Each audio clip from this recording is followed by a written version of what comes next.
joining me in another video. Now, before we get into our topic, if you haven't had a chance to do so, become a YouTube subscriber to my channel. Hit the red button, subscribe, also share, like, and drop a comment. Thank you so much for all of your support. Now let's get into our topic, and that is character disturbed people. There's a segment of people in the world who will be classified as character disturbed. Basically, these are people who operate without a conscience. People who have a disordered or disturbed soul. I'm doing this video because I want to provide information on how to deal with people who are character disturbed in case we encounter one. Now, this is going to be a short video, and this is basically coming from the vantage point of how to deal with a character disturbed person. Now, if you want more information on character disturbance, there's actually a book out by Dr. George Simon. It's a very good book called Character Disturbance. Check it out if you want to read more about this topic. But for the purposes of this video, we're just going to look at how we can manage and deal with such individuals and what we do when we encounter these people. So these are people who operate without a conscience, who are disordered on the inside. But briefly, I just want to talk about people who are not character disturbed, people who have a soundness of character. So basically, when you're not character disturbed, there's going to be a unity and a oneness within you, an inner oneness. There's going to be a oneness between and a unity between what you do and what you say as a person. Your will, these are all aspects of your soul, your will, your emotions, your mind, and it's all going to be unified with your values. Right? And also, if you're not character disturbed, as you operate out of the oneness of your values is going to be something that you produce called integrity, right? So that is what a person who has a sound character or a good character will produce. There's unity on the inside. A person who is character disturbed, there's disorder there. There's a disconnect between what they say and what they do. There's a disconnect between their values, if they have values, their values, and there's no alignment there. So it pretty much some of these people don't really have values or a system that they operate out of that will kind of govern their behavior. And because there's a lack of governing of behavior, these people do not produce integrity. Also, what you have to understand with character disturbed people, they do not have empathy.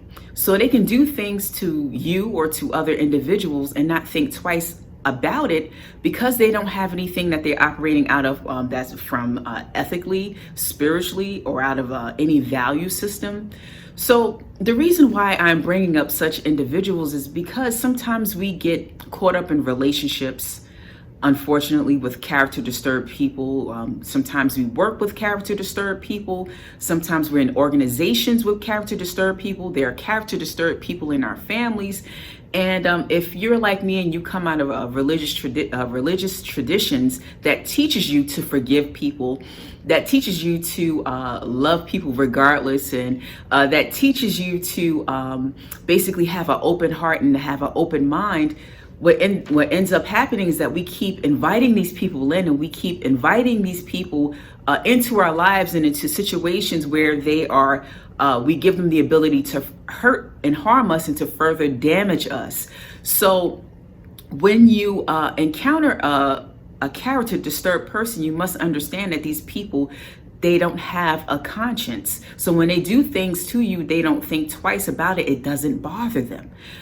And what you also need to understand about character disturbed people is that many of them, believe it or not, they know what they're doing to you.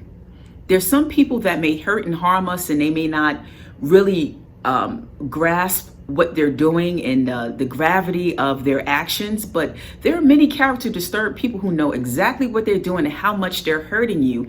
And they actually count on your conscience and the fact that you don't want to judge them, and the fact that you want to give them a second chance, and the fact that you have hope for them.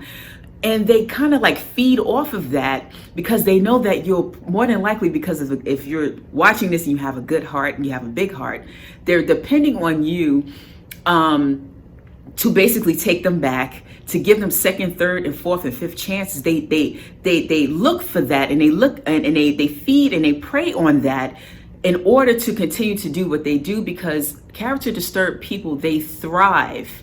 They thrive on manipulation and control. And, you know, it's good for us to be able to identify character disturbed people, because we don't want them in our lives. We don't want them to be tied up with them in a marriage or in an intimate relationship. And if they're in our family, we have to establish how we can deal with character disturbed people and how to keep our distance. If we work with character disturbed people, we must basically try to devise some sort of exit strategy out of that company or out of that job, because it's not going to work. And when it comes to character disturbed people, another thing we must understand is that not only do they not have a conscience, not only do they not have empathy, they seldom change. They don't change. And once again, if you come out of a religious tradition that teaches is big on forgiveness, like mine, like Christianity, we don't want to judge people, or we don't want to not give them a second chance or not forgive them. You should forgive people, but that doesn't mean the forgiveness doesn't come without a consequence. That doesn't mean just because you forgive a person that you should go on resuming that relationship with the person, right? So that's something that we need to get an understanding when it comes to forgiveness. I did a video on forgiveness, check that out, but I'm not going to get into that whole thing. But we must understand that many of these people are not going to change. It's seldom that they do change, because they have an impaired conscience. People with an impaired conscience rarely ever do change. And that doesn't mean that we should give up hope on such individuals, and that we should say that they may not change. They might change, but they seldom don't change. And it doesn't mean that we should stop praying for them. But the thing about it is that doesn't mean that your prayers will go unanswered, because they won't. What would happen is, what we need to understand is that God is not going to go against anyone's will, right? And our prayers can't go against anyone's will, but what our prayers will do, our prayers will give, when we're praying, we're asking God to do something on our behalf. So what God will do on our behalf as we pray for such individuals is to give them the opportunity to change.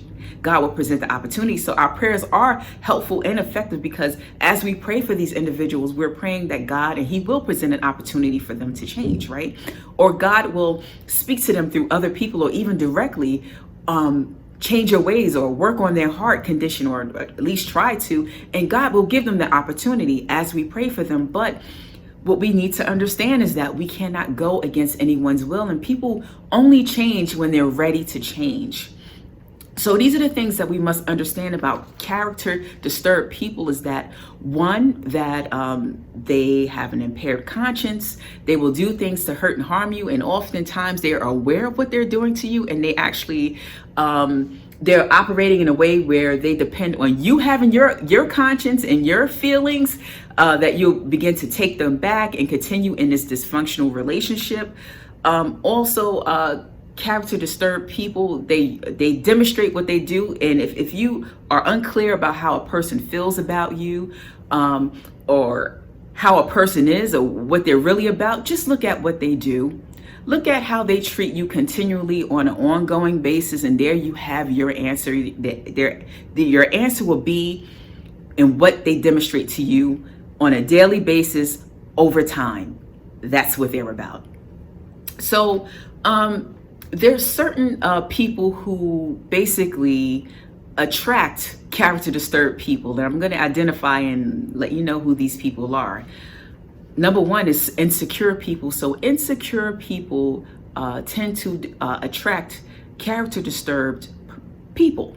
So if you have insecurities, or if you, especially those who have been through certain types of abuse and who have been victimized in their lives, unfortunately tend to attract character disturbed people. Another group of people who attract character disturbed people are lonely people. So if a person is lonely and then looking for something or something to fill that void, the manipulators And the controllers, they like to come right in. The character disturbed people like to come right in and basically come in and wreak havoc in that person's life.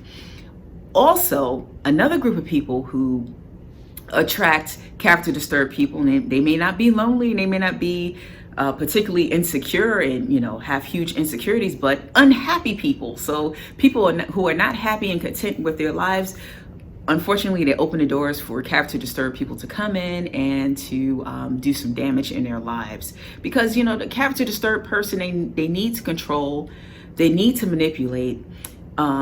And unfortunately, in society, we're seeing that, character disturbed people are sometimes elevated to the highest levels of position. They're always vying for some position of importance, always vying, to weasel their way in. And particularly in the religious community, we have to be careful, who we allow into positions of authority. Character disturbed people, they like coming and roaming among very vulnerable people. And that's what, religious spaces are. They attract people who are vulnerable and who are hurt and who are coming there to heal. And disturbed people who only have their eye on leadership and control and manipulating people, they love to use those places as a cover. And basically what they do, they wear their mask and they come right in and they do some damage. But we really have to be careful of character disturbed people and careful of giving them 1,001 chances, because there's a good chance that they're not going to change. And when we come across such people, what we need to do, we need to distance ourselves from these folks or get them out of our lives if we can. So hopefully, I hope this video was a blessing to you. I just wanted to give you just a quick word about character disturbed people. Once again, get that book, Character Disturbance by George Simon, if you want to read more about this topic. Once again, thank you for watching my video. Take care, God bless, and I will see you in the next one.